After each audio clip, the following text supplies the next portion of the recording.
Silicon city ಬೆಂಗಳೂರಿನಲ್ಲಿ ಹೊರರಾಜ್ಯದ ಯುವಕರು ಪುಂಡಾಟ ಮೆರೆದಿರುವಂತಹ ಘಟನೆಯೊಂದು ವರದಿಯಾಗಿದೆ.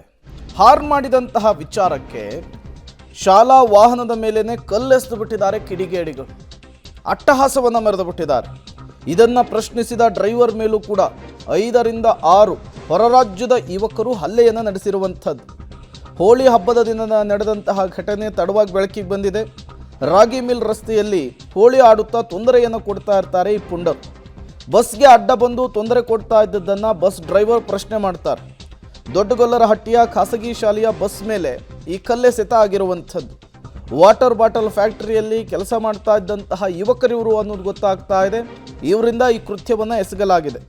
ಬ್ಯಾಡರಹಳ್ಳಿ ಠಾಣೆಯಲ್ಲಿ ಈ ಕುರಿತಂತೆ ಪ್ರಕರಣ ಕೂಡ ದಾಖಲಾಗಿರುವಂಥದ್ದು. ಬೆಂಗಳೂರಿನಲ್ಲಿ ಹೊರರಾಜ್ಯದ ಯುವಕರಿಂದ ಪುಂಡಾಟ ಆಗಿದೆ. ಖಾಸಗಿ ಶಾಲೆಯ ಬಸ್ ಮೇಲೆ ಕಲ್ಲನ್ನು ಎತ್ತಿ ಹಾಕಿ ಅಟ್ಟಹಾಸವನ್ನು ಮೆರೆದು ಡ್ರೈವರ್ಗೆ ಆವಾಜ್ ಹಾಕಿರುವಂತಹ ಘಟನೆಯೊಂದು ವರದಿಯಾಗಿದೆ. ಇದೇ ವಿಚಾರಕ್ಕೆ ಸಂಬಂಧಪಟ್ಟಂತೆ ಈಗ ಪೊಲೀಸ್ ಠಾಣೆಯಲ್ಲಿ ದೂರು ಕೂಡ ದಾಖಲಾಗಿರುವಂಥದ್ದು. ಇತ್ತೀಚೆಗೆ ಈ ಹೊರರಾಜ್ಯದಿಂದ ಬಂದವರ ಉಪಟಳ ಉಪದ್ರ ಜಾಸ್ತಿ ಆಗ್ತಾ ಇರುವಂಥದ್ದು ಬೆಂಗಳೂರಿನಲ್ಲಿ.